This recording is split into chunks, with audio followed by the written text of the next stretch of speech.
Hallelujah. Good morning sa mga pinagpalang anak ng Diyos. Good morning! Good morning din naman. Hallelujah. Nagagalak po ba tayo? Nandito tayo ngayon.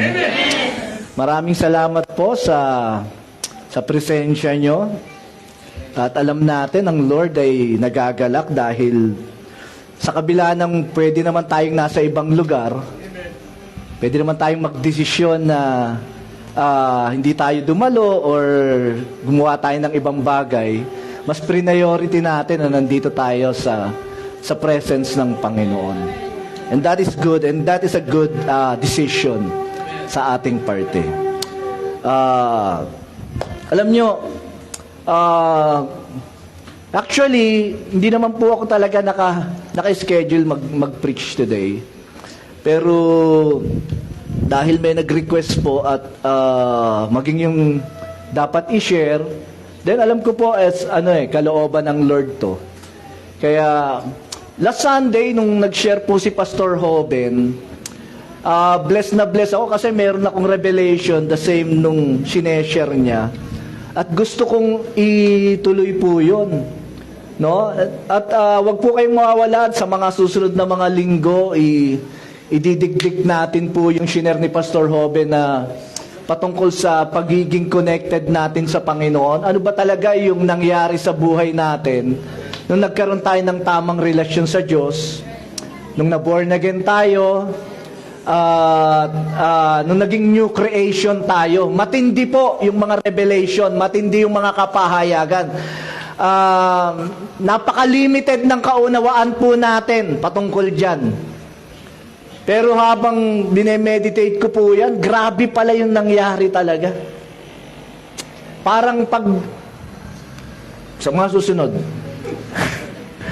parang pag si Lord nanalamin, ikaw ang nakikita. At pag ikaw nanalamin, si Lord ang nakikita. Ganun po ang new creation.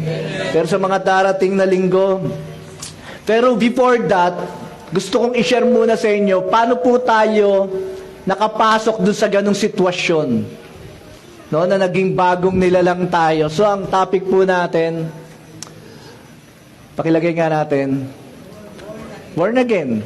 Pamilyar? Pamilyar? Kahit sa mga hindi sumasampalataya, pamilyar na topic eh. Amen? Bakit ganyan yung background ko? Sa mga susunod na linggo, paliliwanag ko sa inyo. So, born again. Basic, Pastor. Yes, basic, pero naintindihan ba natin? Ano pagkakaunawa natin sa born again? Okay? Pag tinanong natin yung karamihan, lalo na sa sanlibutan, ano ba yung born again? Another religion. Yun lang ang pagkakaunawa. Another religion. Or isang grupo, isang samahan. Diba? Ganun lang ang pagkaunawa eh. Ano ba talaga yung born again? Diba? Ano ba yung sinabing pinanganak na muli? Kasi ang tanaw nga ng karamihan dito, ay ano yan eh. Kumbaga kung may Catholic, may Iglesia, may Jehovah, may born again. Parang dinefine siya na isang samahan o isang religion which is very wrong according to the Word of God. So, ito po pag-aaralan natin ngayon. Ito po ang pinakamahalaga, sasabihin ko na po sa inyo. Ito po ang pinakamahalagang bagay sa buhay ng isang tao. Yung asawa natin, mahalaga yan. Lalo na kung kasing ganda ng misis ko.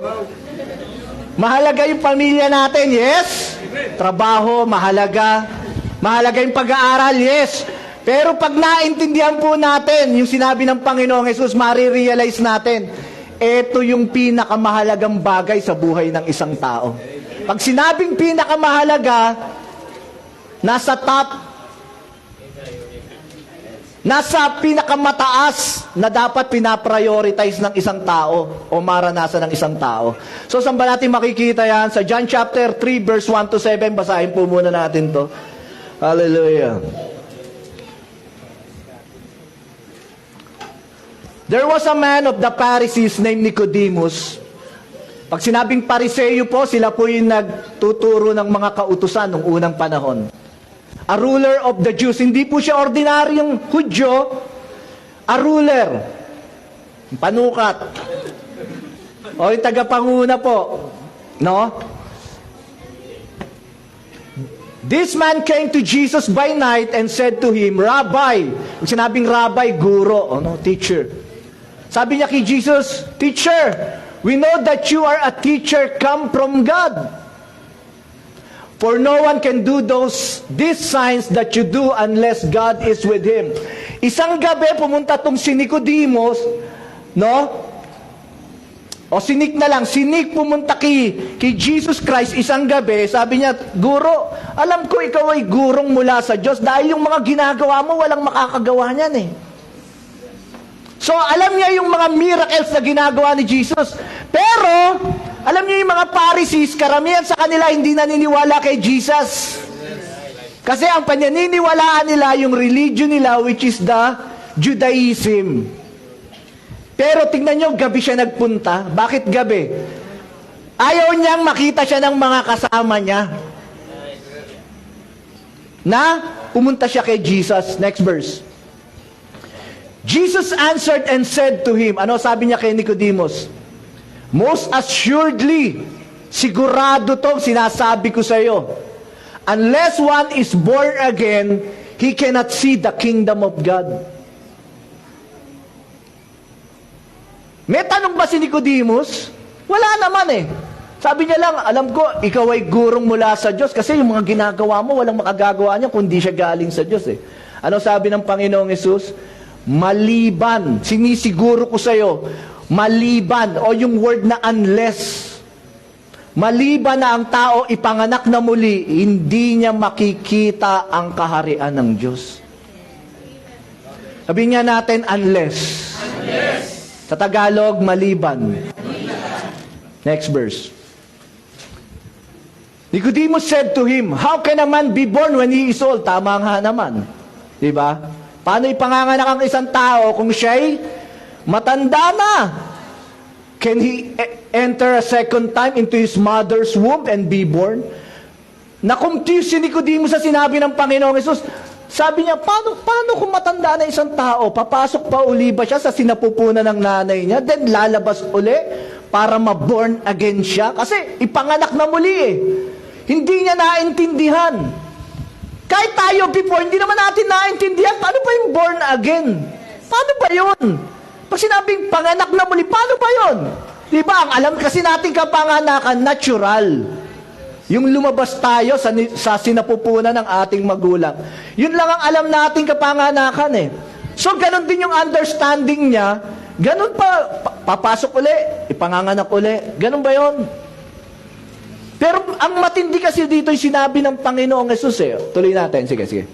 Verse 5. Jesus answered, most assuredly, I say to you, unless one is born of water and of the Spirit, he cannot enter the kingdom of God. Unless, inulit ng Panginoon, na ipanganak sa tubig at sa Espiritu ang isang tao, hindi siya makakapasok sa kaharian ng Diyos. Mabigat to. Bakit? Ibig sabihin, walang ibang option. Walang ibang option. Tuloy muna natin bago ko explain. Hanggang 7. Sabi ng Panginoong Hesus, that which is born of the flesh, yung pinanganak sa laman is laman. Unang kapanganakan natin sa laman. Tama? Kaya laman tayo. And that which is born of the Spirit is a spirit. Do not marvel, wag kang magtaka, Nicodemus, that I said to you, you must be born again. Ito pong conversation na to, mismong ang Panginoong Hesus ang nagsabi. At pag nagsalita ang Panginoong Hesus, we should we should listen carefully sa kanyang mga sinasabi. 2 beses niya inulit, most assuredly, sinisiguro ko sa iyo, pag ang tao hindi pinanganak na muli, hindi niya makikita at hindi siya makakapasok sa kaharian ng Diyos. So, pag sinabi ng Panginoon, ang Panginoon pag nagsalita, precise. Ang Bible, pag nagsalita po ang Diyos sa salita ng Diyos, sa Biblia, pag nabasa tayo, wala tayong mababasa diyang maybe, probably, Wala po sa Bible yun. Pag nagsalita po ang Diyos, laging sigurado. Amen.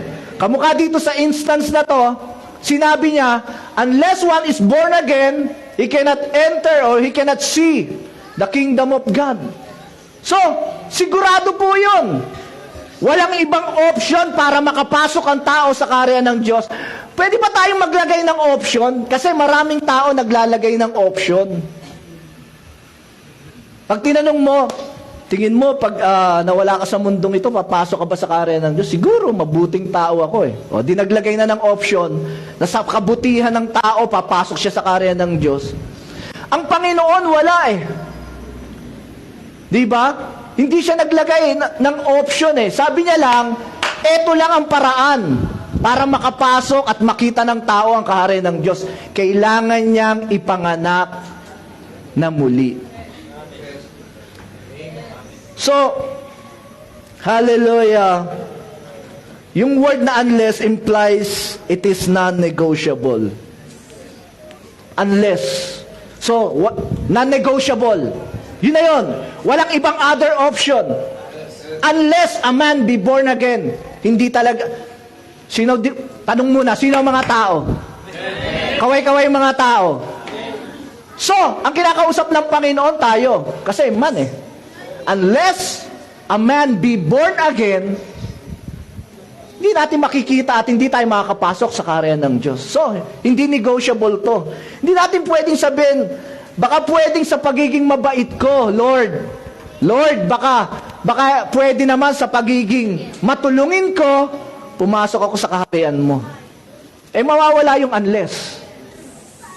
Naglagay tayo ng sarili nating option. Lord, baka pwede naman sa pagiging tapat na magulang ko, makapasok ako sa kaharian mo. Or, baka pwede naman, Lord, na sa pag-attend ko paminsan-minsan, sa church ng born again, pwede na akong pumasok sa kaharian mo.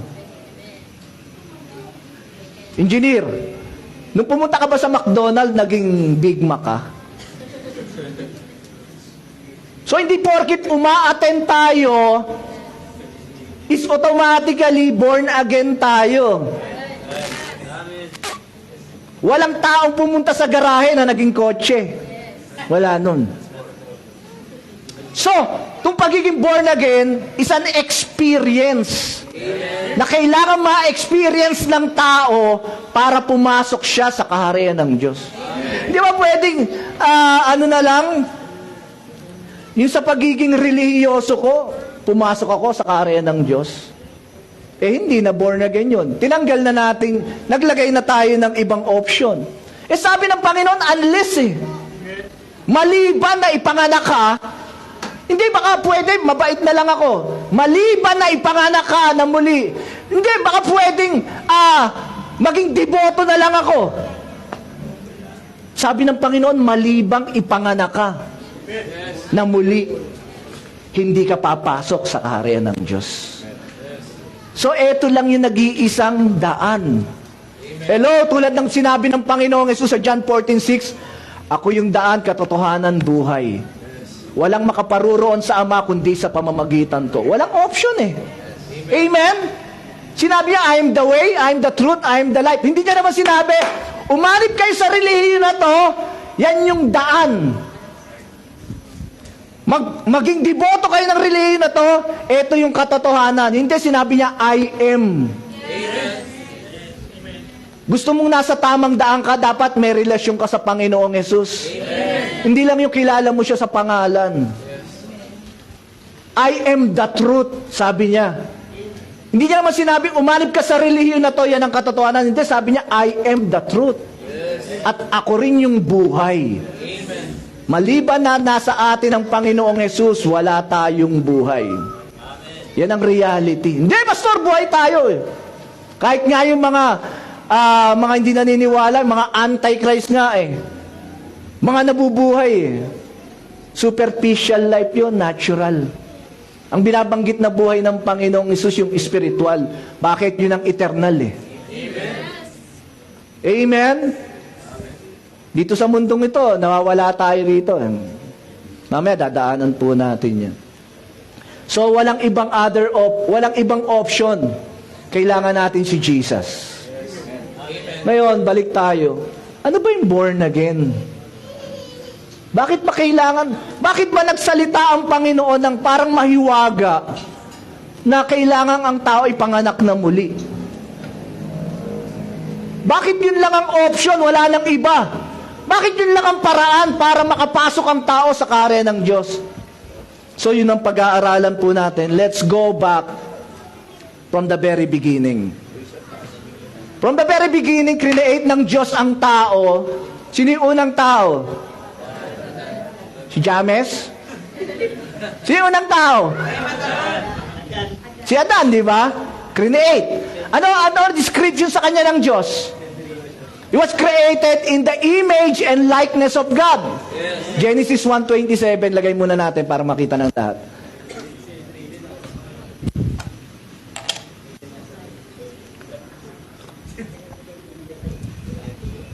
Dito mauunawaan natin bakit kailangan ng tao ma-born again. Ngayon, mauunawaan natin bakit yun lang ang requirements para pumasok tayo sa karya ng Diyos. So God created man in His own image. In the image of God, He created him. Male and female, He created them. So ginawa ang unang tao in the image and likeness of God. Hawig sa Diyos, kamukha ng Diyos. Ang unang tao po, walang kamatayan. The original plan ng Diyos sa tao, tayong mga tao, dapat hindi tayo namamatay. Kung ngayon nyo lang narinig yan, that is the truth. Ang plano ng Diyos, nung nilikha niya ang tao dapat eternal, tulad niya. Created in the image and likeness of God eh. Ang Diyos diba? Eternal? Yes. Sabi ng Bible, from eternity to eternity, thou art God. Ibig sabihin, ang Diyos hindi namamatay. Eternal. Existing before time. Walang limit.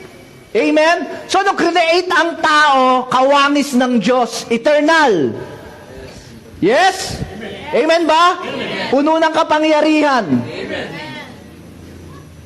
Kaya nga, di ba, binigyan ng authority nung nag-create ang Diyos ng mga, ikaw magpangalan dyan sa mga hayop na yan.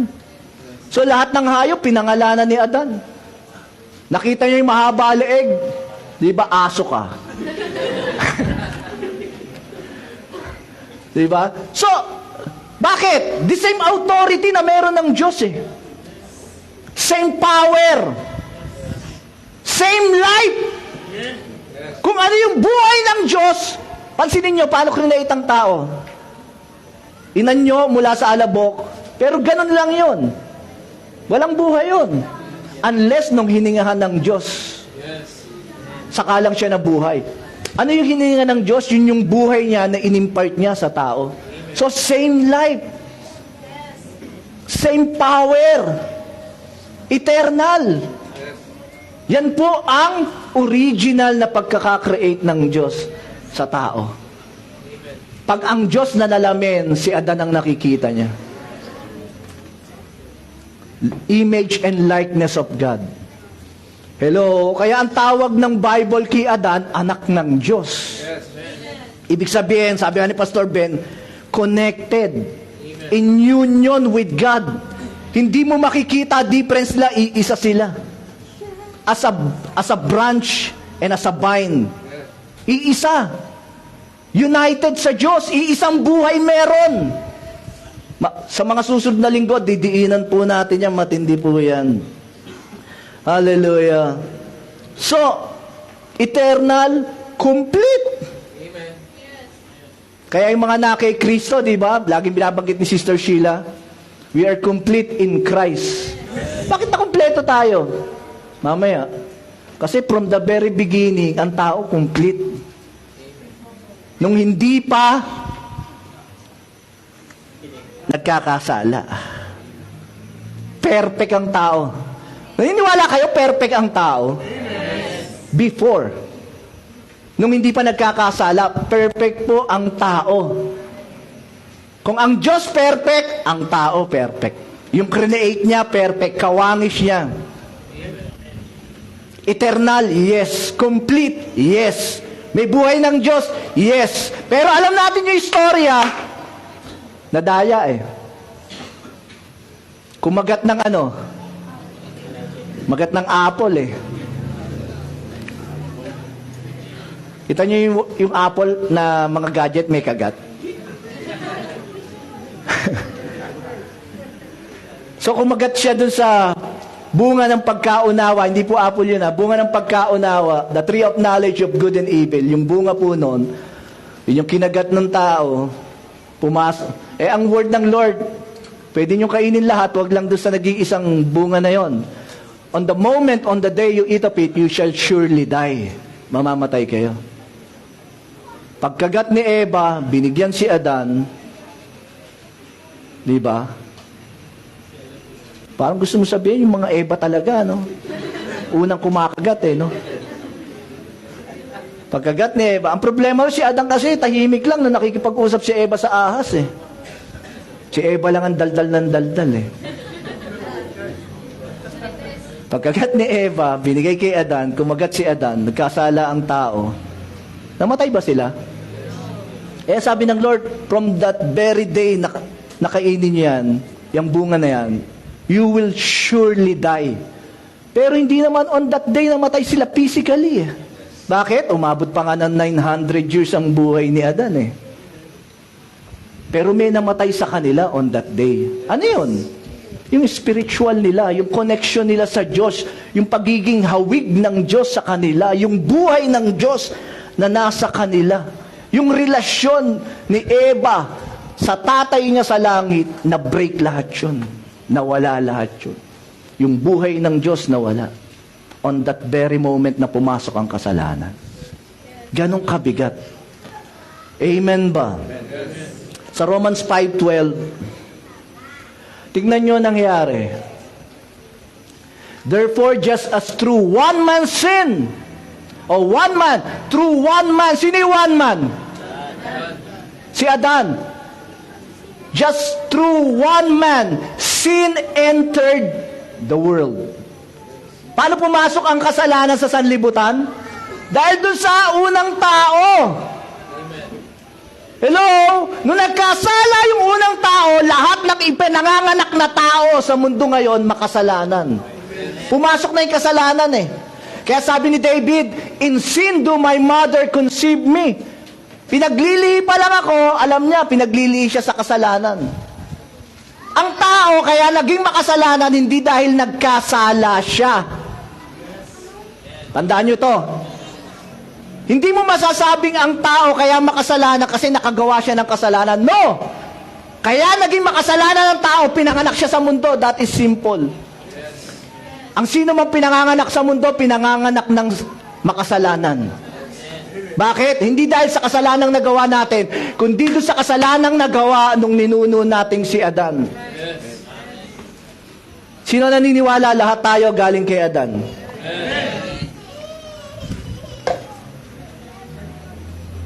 Yung iba, ang paniniwala, galing sila sa outer space Sa germs, sa bacteria na nag-evolve. Alinaw po ng Bible.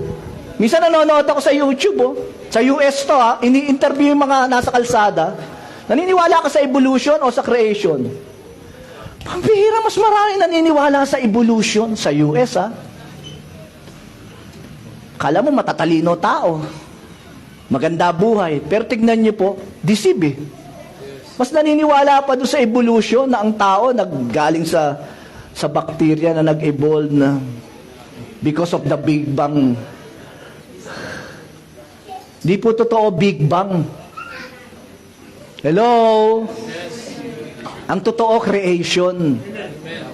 Yan po ang totoong kung saan tayo nagsimula. Ngayon, dahil ninuno natin si Adan, lahat ng pinanganganak sa mundo, pinanganganak ng may kasalanan.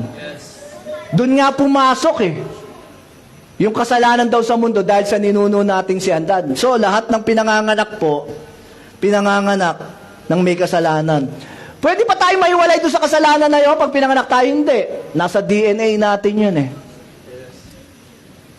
Kaisa natin yun. Basta ang tao pinanganak sa mundo, pinanganganak siyang makasalanan. Yun po yun. Hindi pa pwedeng, ano chance? Ano chance na ang tao mabuhay dito ng hiwalay sa kasalanan? Wala. Once na pinanganak ka sa mundo, makasalanan ka. Kaya pansinin mo ang bata, kahit walang magturo ng mali, natututo ng mali. Minsan nga, bata pa lang, selfish na eh. Iiyak yan pag gusto niya. Walang pakialam. Kahit ang bata, hindi mo turo ang magkasalayan. Bakit? Nature niya yan eh. Kung papaano ang aso tumatahol, ang ibon lumilipad, ang isda lumalangoy, bakit? Nature niya yun eh. Kahit hindi mo turuan. Ang tao, makakagawa ng mali, magkakasala, makakaisip ng hindi maganda, makakapagsalita ng hindi maganda. Bakit? Nature niya, kasama yan sa DNA ng tao nung pinanganak siya sa mundo. Makasalanan tayong lahat. Sabi ng Bible, for all have sinned and come short of the glory of God. Nasang version? Walang nakakaalam? 500.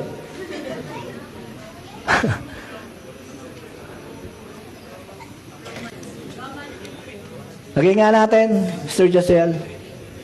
For all have sinned. Romans 3:23. All have sinned.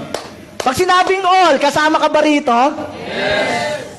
Pag sinabi ng Bible, definition, sigurado yun. We are all sinner. Yes.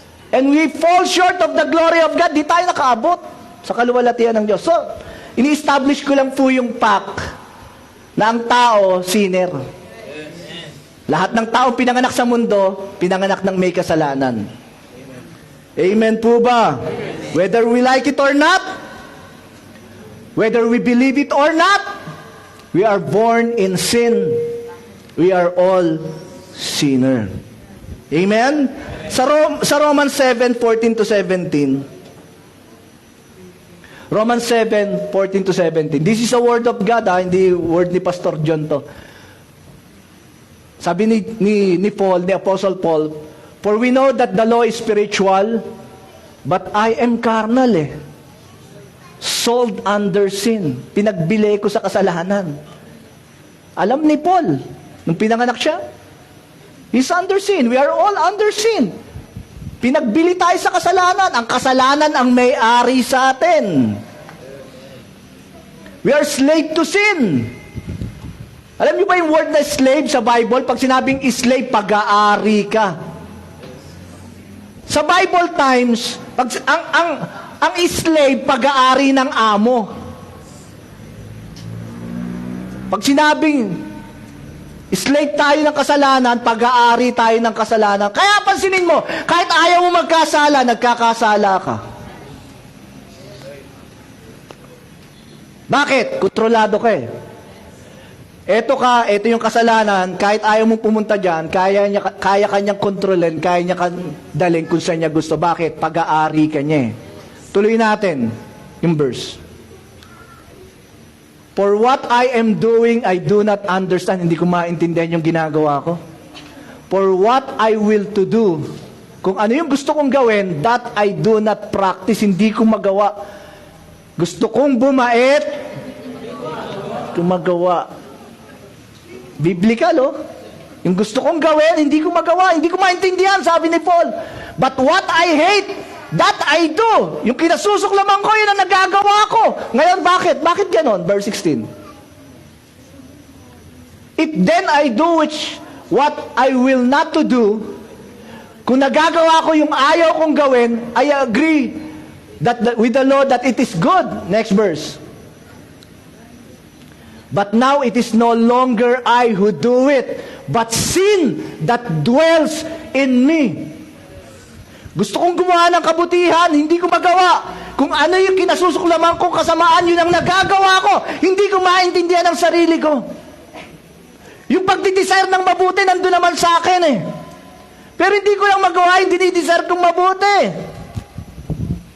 Ngayon, ang problema nito, sabi niya, it is no longer I who do it, but yung sin that dwells in me. Yung kasalanang nakatira sa akin, eto na. Hindi na ako gumagawa nito. Yung kasalanang nakatira sa akin ang gumagawa nito. Ganyan ang kalagayan ng tao, kapatid. Alipin tayo ng kasalanan, lahat tayo. Kaya sabi niya sa verse 24, kawawa ako. O wretched man that I am, who will deliver me from this body of death? Kawawa ang kalagayan ko, kawawa ang kalagayan ng tao. Bakit? Yung ayaw kong gawin kasalanan, yun ang nagagawa ko. Yung kabutihan, hindi ko magawa.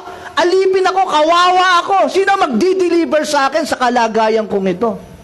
Sino magliligtas sa akin sa kalagayan kong ito? So yung pagiging makasalanan, ano sumunod na verse?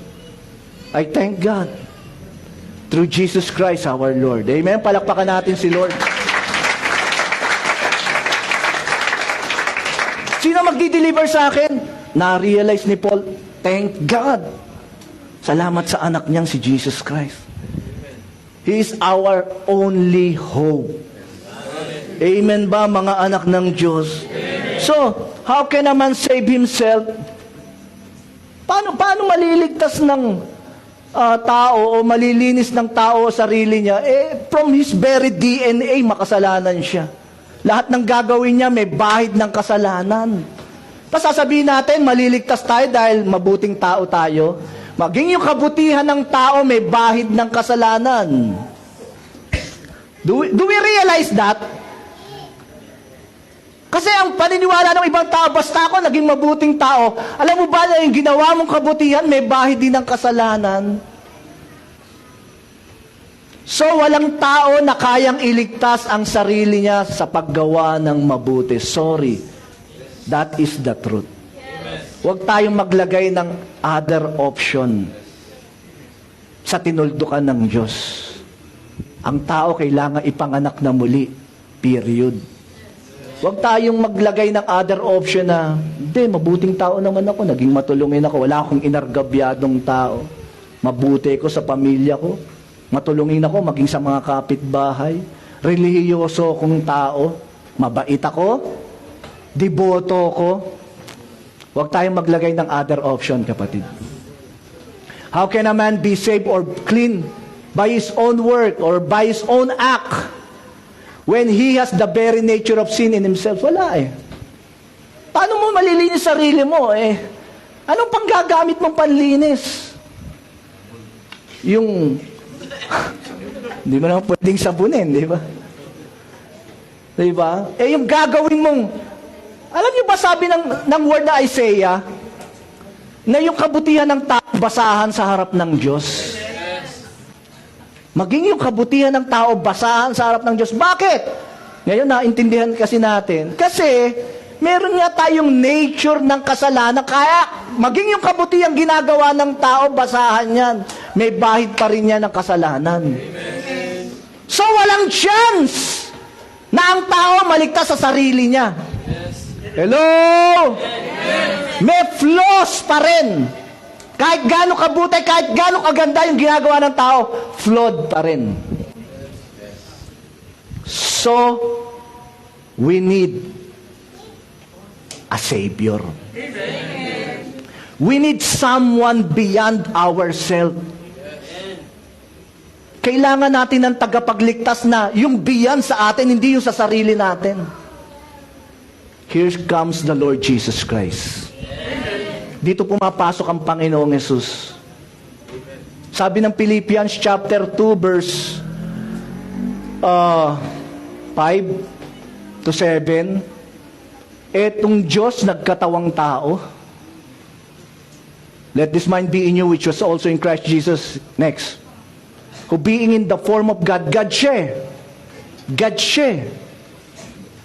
Did not consider it robbery to be equal with God. Ano ginawa niya? But made himself of no reputation. Hinubad niya yung reputasyon ng pagiging Diyos. Hello? Are you listening? Yung Diyos, hinubad niya yung pagiging Diyos niya. Taking the form of a bondservant. and coming in the likeness of men. Grabe to. Yung Diyos which is eternal, the Creator, the Almighty, hinubad niya yung pagiging Diyos niya, pumunta sa sanlibutan para maging kamukha natin. He take our likeness. Hello? Bakit ginawa ng Diyos yun? Bakit ginawa niya na kailangan maging kaanyo na tayo? Samantalang from the very beginning, ang ginawa ng tao, kaanyo niya. Kawanis niya. Pero nagkasala ang tao, tong Diyos na perpekto, bumaba sa lupa, nag-anyong tao. Sa 1 Timothy 3:16, eto kasi minsan question pa rin sa iba to eh. Eto, sabi ni Paul, without controversy, wala nang question dito. Great is the mystery of godliness. God was manifested in the flesh. Ang Diyos nahayag sa laman. Kasi may mga religion na hindi naniniwala na si Jesus Christ Diyos eh. Samantalang ang linaw po ng Bible. Sabi nga ni Paul, tuldukan na natin. Wala nang controversy dito. Ang Diyos nahayag sa laman. Period. Amen? Si Jesus Christ ay Diyos na nagkatawang tao. Eh may nagtuturo, si Jesus tao lang eh.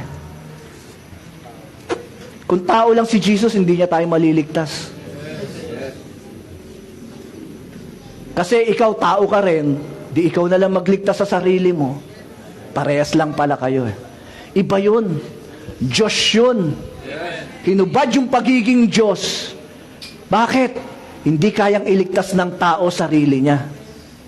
Kailangan natin ng may tagapamagitan sa Diyos. Amen? Ang matindi rito, eto matindi rito. Nung nagkatawang tao si Jesus Christ, hinubad yung pagiging Diyos, pumunta, paano pinanganak? Paano pinanganak? Virgin birth. Tama ba? Walang tatay.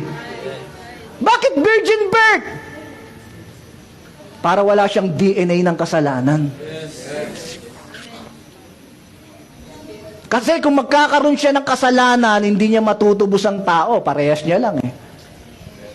So, He came unto this world. Si Mary, niluko ba ng banal na spirito, na-conceive si Jesus sa flesh, pero walang kasalanan. Kaya sabi ng Bible, hallelujah, He knew no sin, He did no sin, and in Him is no sin. May mga verses po yan, hindi ko na ilalagay kasi sa haba tayo ng gusto. He knew no sin, He did no sin. Amen? And in Him is no sin. Dumating yung Savior, walang kasalanan. Pero, ano ginawa? Ano ginawa? Binigay yung buhay. Amen? He hung Himself on the cross. At sabi ng Bible, nung oras na yun, naging kasalanan siya. Tignan nyo to. Namatay pa si Jesus sa cross? Namatay ba? Bakit namatay? Eh, Diyos yun, walang kasalanan. Eh, pastor, tao eh. Yes, tao, pero walang kasalanan. Ibig sabihin, walang kamandag sa kanya kamatayan. Wala siyang kasalanan eh. Ang kabayaran ng kasalanan, kamatayan. Kaya namamatay ang tao dahil may kasalanan. Eh, siya wala siyang kasalanan eh. Ba't namatay siya? Dapat kahit nakapako siyang 1,000 taon doon, di siya mamamatay. Wala siyang kasalanan. Walang kapangyarihan sa kanya kasalanan.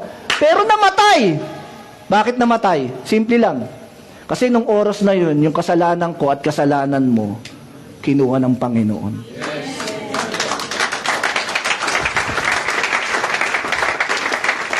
That is the proof.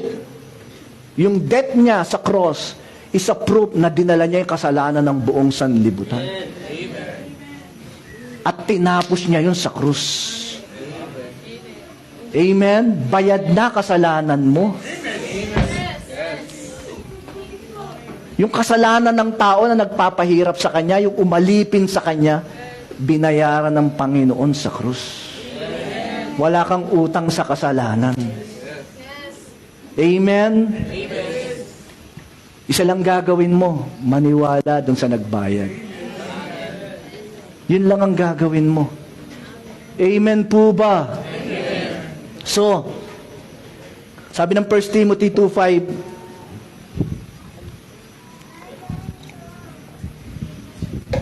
for there is one God and one mediator between God and men, the man Christ Jesus. Isa lang po namamagitan sa Diyos at sa tao.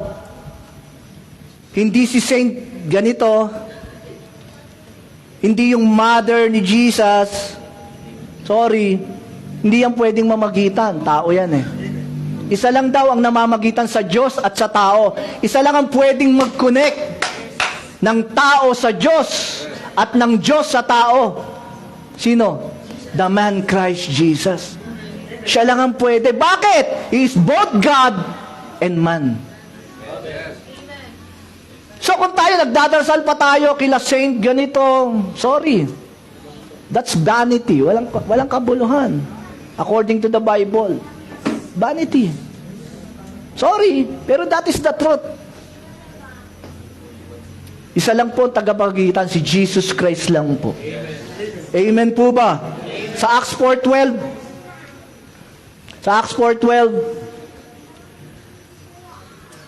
being nor is there salvation in any other. Wala na pong kaligtasan kung kanino pa man. For there is no other name under heaven given among men by which we must be saved. Wala nang pangalang binigay na sukat makakapagligtas sa tao. Wala na.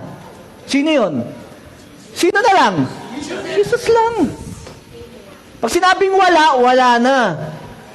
Hello, huwag tayong maglagay ng other option. Ang kailangan ng tao, si Jesus. Not religion, not sect, not even the leaders. Hindi yung pagiging deboto, kung kani-kanino. Jesus. Jesus ang kaligtasan ng tao. Ang Panginoong Hesus lang po. Ngayon, asan yung born again, pastor? Ito, gospel. Alam niyo ba yung mabuting balita, 1 Corinthians 15, verse 1 to 4? Bibilisan ko na lang. Sabi ni Paul, moreover, brethren, I declare to you the gospel. Ano yung gospel? Dinideclare ko sa inyo yung mabuting balita. Ano daw yung gospel? Ito, which I preach to you, which also you have received, in which you stand. Next, ano daw yung gospel? By which you also are saved. Na-save tayo through the preaching of the gospel. Nung narinig natin, pinanampalatayaan na natin, na-save daw tayo sa gospel na yun. Ano ba yung gospel? If you hold fast that which word I preach to you unless you believe in by next verse. Ano yung gospel? For I delivered to you first of all, which I also received, that Christ died for our sins according to the scripture. Next. And that He was buried, and rose again the third day according to the scripture. So ano gospel? Christ died, buried, and resurrected. Ang mabuting balita, si Kristo namatay, nilibing, at nabuhay maguli. Yan ang mabuting balita at dyan daw tayo masesay pag pinaniwalaan natin. Anong connection nito sa born again? Na si Jesus Christ namatay, inilibing, nabuhay maguli. Anong connection yan sa born again na sinasabi ni Jesus Christ kay Nick na unless you be born again, hindi ka makakapasok sa karya ng Diyos? Anong connection ng kamatayan, pagkalibing at pagkabuhay ng Panginoong Hesus muli?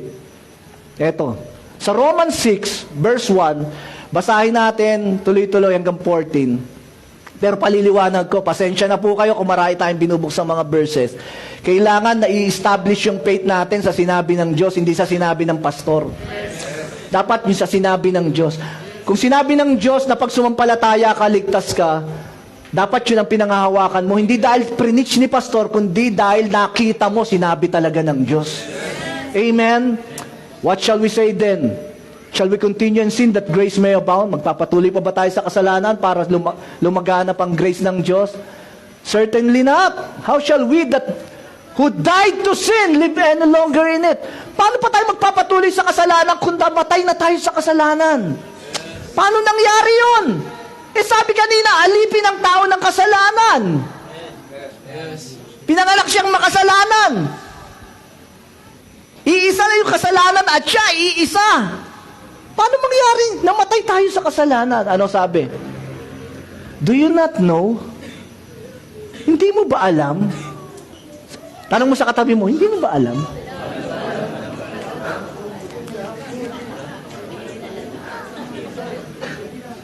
Ngayon, malalaman mo.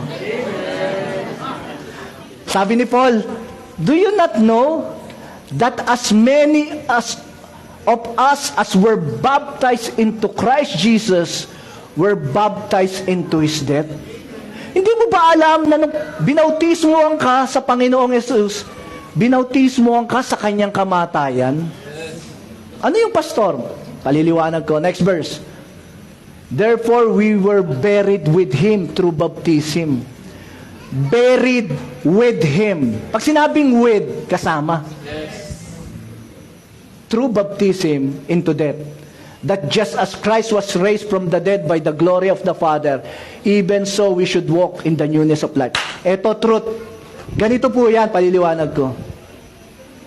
Nung kilalanin natin ang Panginoong Hesus sa buhay natin, bilang ating tagapagligtas, nung naniwala tayo sa Kanyang kamatayan para sa ating kasalanan, na siya'y inilibing, at sa ikatlong araw na buhay siya maguli, alam nyo nangyari? Alam nyo ba nangyari? Alam nyo ba nangyari? Nung sumampalataya tayo sa Panginoong Hesus, eto nangyari. Kasama tayong namatay. Kasama tayong inilibing. At kasama tayong nag-resurrect ng Panginoong Hesus. Yan ang nangyari. Pastor, hindi ko naman, hindi ko maintindihan kasi spiritual. Huwag mong hanapin sa natural. Kasi hindi naman tayo namatay ng physical eh. Hindi mo naman nakita yung katawan mo, inilibing, hindi naman eh. Pero yun ang sinabi ng Bible, nung sumampalataya tayo sa Panginoong Hesus, tayo'y kasama niyang namatay, inilibing, at nabuhay maguli. Bakit kailangan yun, kapatid?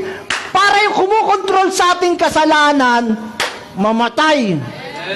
Ilibing. At nung nabuhay tayo, may bagong buhay tayo sa Panginoon. Hindi na tayo under ng kasalanan. Sa lahat ng tumanggap sa Panginoong Hesus, hindi ka na makasalanan. Lahat ng nakipag-isa sa Panginoong Hesus, kapatid, lumaya na tayo sa kasalanan. May buhay tayo ng Diyos ngayon. Kaya ang kasalanan, kapatid, walang kapangyarihan sa mga taong kumilala sa Panginoong Hesus. Pastor, paano na yung hindi kumikilala? Unless a man be born again, they cannot see the kingdom of God. Ang taong hindi kumikilala sa ginawa ng Panginoong Hesus para sa kanya, hindi papasok sa kaharian ng Diyos. Bakit? Kasi nananatili yung kasalanan sa kanya. Lumalaya lang ang tao pag sumampalataya sa Savior. Bakit? Namamatay, inililibing, pinanganganak na muli. Amen? Yun po ang born again. Pinanganak tayong muli in the Spirit, hindi sa flesh. Amen po ba? Hindi sa laman, sa Espiritu. Para mawala ng kapangyarihan yung kasalanan sa atin. Naintindihan nyo? Next verse. For if we have been united together in the likeness of His death, kung kasama tayong namatay ni Jesus Christ, certainly we also shall be in the likeness of His resurrection. Certainly. Kung namatay siya, kasama tayo. Di nung nabuhay siya, nabuhay tayo. Sabi ni Paul, that is certain. May bagong buhay tayo sa Panginoon. We are born again. Pinanganak tayong muli. Then, ang destiny natin is the kingdom of God. Next verse. Knowing this, that our old man was crucified with Him. Napansin nyo, napakong kasama. Yung dating pagkatao natin, kasamang napako niya.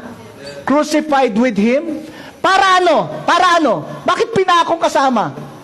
That the body of sin might be done away. Sabi ng King James Version, that the body of sin might be destroyed.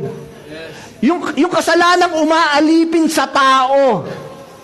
Yung kasalanan Yung DNA ng kasalanan, dinestroy nung tayo sumampalataya sa Panginoong Yesus. Amen? That the body of sin might be done away with, that we should no longer be slave to sin. Napansin nyo kanina, we are slave to sin eh. But now we are no longer slave to sin. Pinalaya tayo ng Panginoon. Bakit? Namatay na yun eh. Yung dating tayo, namatay na eh. Yung dating ikaw, nung hindi ka pa kumikilala sa Panginoong Yesus, namatay yung kasama ng Panginoon. At nabuhay ka mong uli, na born again ka, ibang klaseng buhay, na buhay na ng Diyos ang dala mo, hindi na buhay ng makasalanang tao. Amen po ba? Next verse. For he who has died has been freed from sin. Yung namatay, lumaya na sa kasalanan. Next verse. Now, if we died with Christ, we believe that we shall also live with Him. Next. Hanggang 11. Knowing that Christ, having been raised from the dead, dies no more. Isang beses lang siya namatay. Hindi na siya mamamatay uli. Ganun ka rin. Nung tanggapin mo si Jesus Christ, namatay ka sa kasalanan, hindi ka na mamamatay uli. Ang buhay mo para sa Diyos. Death no longer has dominion over him. Next. For the death that He died to sin once for all. Once lang. Hindi tuwing mahal na araw, namamatay ang Panginoon. Minsan lang siya namatay. Sino naniniwala? Once and for all. Yung ginawa niya, once and for all time. Namatay siya 2,000 years ago, pero yung kamatayan ng Panginoon, until now, it is very effective. Lahat ng sasampalataya sa Kanya sa panahon na to, ililigtas niya. Once and for all, yung ginawa ng Panginoon, that is enough. But the life that He lives to God. Next verse, etong verse 11, mahalaga. Kaya nga, likewise, katulad din ito, you also, kayo, ano gagawin nyo? Reckon yourselves to be dead indeed unto sin. I-treat nyo yung sarili nyo na mga patay na kayo sa kasalanan. Hindi ang Diyos ang gagawa niyan sa inyo. Ikaw mismo, itatrato mo yung sarili mo, I am dead to sin. Walang kapangyarihan ng kasalanan sa akin. At alam niyo ba yung word na sin dito? Hindi siya verb. Hindi siya kasalanang ginagawa. It is a noun. Alam niyo yung noun? Person, place, thing. Di ba? So, pwede mong ilagay dyan, I am dead to sin. I am dead to Satan. I am dead to fear. I am dead to curses. Hello, patay na tayo dyan. Walang kapangyarihan. Walang kapangyarihan si Satanas sa atin. Walang kapangyarihan ng kahirapan sa buhay ng mga sumasampalataya sa Panginoong Yesus. Walang kapangyarihan ng takot sa atin, pangamba. Patay ka na dyan. Kaya lang, dapat itrato mong ganun. Treat yourself, recon yourself. Pag sinabing recon, malalim na English to eh. Pinababaw ko lang, treat yourself. Kasi eto realidad, okay. Ang reality, engineer, malaya ka na sa kahirapan. Pero kailangan mong itrato na yun ay totoo. Kasi, pag sa mind mo, ang pinaniniwalaan mo, mahirap ka pa rin, hindi mo ma-experience yung sinabi ng Panginoon. Even that is the reality in your spirit. Reckon yourselves to be dead indeed to sin. Patay na tayo sa mga pangit. Huwag mong tingnan yung katabi mo. Patay na tayo sa mga pangit ng buhay na to. Patay ka na sa kasalanan. Sa pagkaalipin ng kasalanan. Patay ka na sa sakit karamdaman. Patay ka na sa takot. Patay ka na sa kahirapan. Patay ka na sa lahat ng sumpa. Patay na tayo dyan. Kaya kung pinagpapala tayo, natural lang yun sa atin. Mga anak tayo ng Diyos eh. Amen po ba? Hallelujah. So mga kapatid, tapusin ko po rito.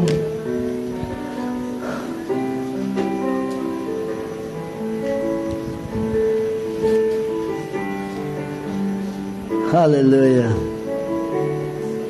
Sa John chapter 1 verse 10 to 13, tapusin ko na po dito.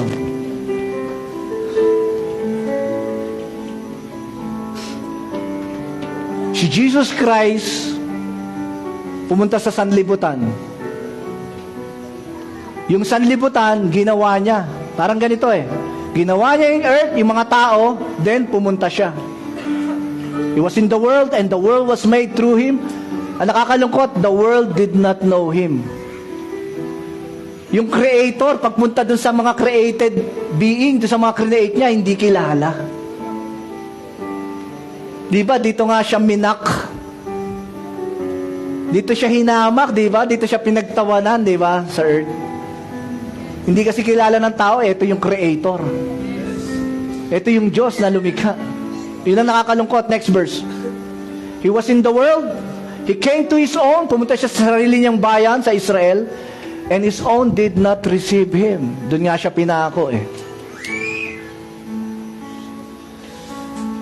Pero ano sabi ng verse 12? But as many as received Him, sa lahat ng tumanggap sa Kanya, to them He gave the right to become the children of God. To those who believe in His name. Tignan nyo ha. Tignan nyo ha. Sabi rito, dun sa mga sumasampalataya sa Kanya, dun sa mga tumatanggap sa Kanya, hindi dun sa nagre-reject, hindi dun sa mga walang pakialam, dun sa mga tumatanggap. According to the Bible, ang ginagawa ng anak ng Diyos, ang binibigyan lang ng karapatan ng Diyos na maging anak, yung sumasampalataya sa Kanya, yung tumatanggap sa Kanya, yung naniniwala sa Kanya. Kunyari, ginawa kang anak ng Diyos. Ang Diyos ang nagbigay sa iyo ng karapatan mula ngayon dahil kinilala mo ako, ginagawa kitang anak. Kahit sino tao mag-reject sa iyo, kahit sinong politiko mag-reject sa iyo, kahit sinong mga religious na tao sabihin, hindi ka katanggap-tanggap sa Diyos, ano paniniwalaan mo? Yung Diyos o yung tao? Pag ang Diyos ang nagbigay sa iyo ng karapatang maging anak ng Diyos, no one can defy Him. Yes. Walang pwedeng lumaban sa Diyos. Ang sino mang kumikilala sa Diyos, sa Panginoong Yesus, sa ginawa niya sa krus, na sacrifice para sa atin, binibigyan niya tayo ng karapatang maging mga anak niya. Amen? Paano nangyari yun? Verse 13 dyan. Who were born? Paano tayo naging anak? We were born, not of blood. Ang born again, hindi para ipanganak tayo muli sa lamang, sa dugo, no. Who were born not of blood, nor of the will of the flesh, hindi dahil kalooban ng flesh, nor of the will of man, we were born of God. Pinanganak tayo ng Diyos. That is spiritual. Yun ang born again. Paano yun? Nung kumilala at tinanggap natin yung ginawa ni Jesus Christ para sa atin. Pinanganak tayong muli. Kaya pala sinabi ni Jesus Christ, unless na mangyari sa inyo yan, hindi kayo papasok sa kaharian. Bakit? Mananatili kayong patay eh. Dahil sa kasalanan. Kailangan maborn again kayo. Ipanganak kayong muli sa Espiritu. Amen? Para mawalan sa inyo ng kapangyarihan yung kasalanan, welcome tayo sa kaharian. Maging anak tayo. Binabalik lang ng Diyos yung nawala ni Adan ng una. Binalik tayo sa pagiging anak. Binigyan tayo uli ng eternal life. Ulitin ko, ang tao dapat hindi namamatay. Pumasok ang kasalanan, nag-start mamatay ang tao, pero ang sino mang sumasampalataya sa Panginoon, hindi na mapapahamak, kundi magkakaroon ng buhay na walang hanggan. John 3:16. Binalik tayo sa eternal life. Bakit? Magpapatalo ba ang Diyos kay Satanas? Kung na-destroy ni Satanas yung plano ng Diyos, na-hindered niya, napigilan niya, mananatili bang ganun yun? Hindi pa pwede. Amen. So pinadagan niya nag-iisa niyang anak dahil sobrang mahal niya ang tao. Pero kailangan ng tao maniwala, hindi magbaliwala. Maraming tao nakakalungkot isipin, binabaliwala ang Panginoong Jesus. Mas pinahahalagahan yung religion, yung mga priorities sa buhay. Tapusin ko sa isang illustration. Isang illustration. Dapat bibilay ko ng tali eh. Wala lang akong oras. Imagine niyo to, na may hawak ko rito na taling mahaba. Imagine niyo. May hawak si Pastor Joe na tali, napakahaba. Doon sa dulo ng tali may isang dangkal na binalutan ko ng tape. Ang ganito yan.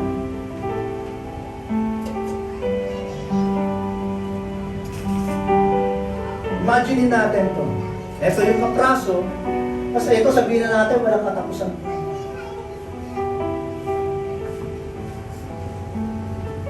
Alam niyo ba yung buhay natin sa mundo, ito? Maiksi.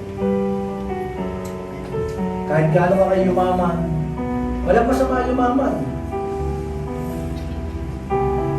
Kahit anong tinapos mo sa buhay, walang masama yan, mabuting bagay yan. Kaya nga pinag-aaral natin yung mga anak natin. Tuturuan natin dumiskarte. Pero eto pa rin yun eh. Eto pa rin. Nandito yun. Sumikat ka ng musmo, good. That's good. Yumaman ka, good. May mga na-attain ka sa buhay, that's good. Pero eto pa rin yun eh.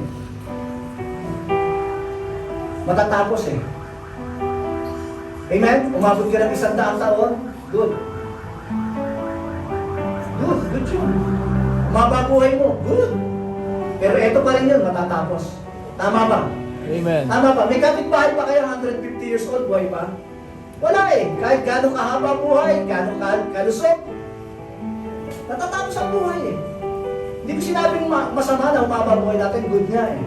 Pero matatapos pa rin. Hindi ko sinabing masamang yumaman, hindi, mabuti nga yan. Kung ayaw nyo ng kayaman, bigay nyo sa akin. Mabuti yan.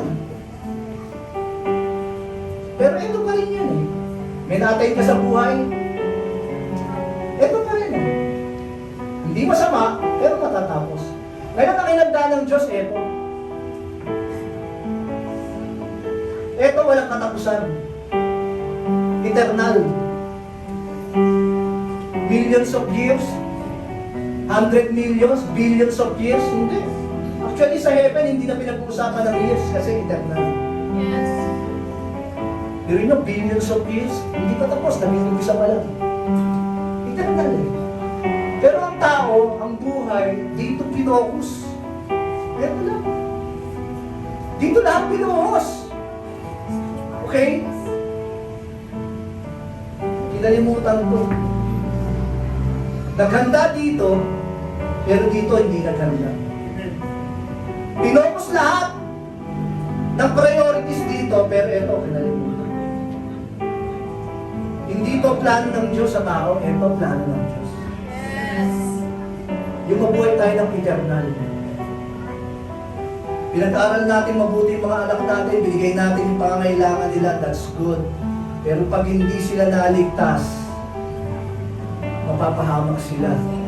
Hindi sila papasok sa karin ng Diyos. And that is the greatest tragedy na pwedeng mangyari sa tao. Kasi ang kapahamakan, wala rin katapusan mo. Once na napahamak ang tao, hindi na siya makakawala rin. So kapatid, kung naghanda tayo sa buhay na to, good dyan. Pero huwag mong kalilimutan, the greatest thing is ma-born again ka. The greatest thing is panganak ka muli, magiging pamilya mo, kumilala sa Panginoon Jesus. Bakit? Nasisecure to. Nasisecure na magsasama-sama kayo sa eternal life. Magsasama-sama kayo sa buhay na walang hanggan na inanda na nag-iisang Creator. Amen po ba? So, namamalig po kami sa inyo. Namamalig kami sa lahat ng tao narito. Isip-isipin nyo. Isip-isipin nyo yung sinabi ng Panginoong Jesus.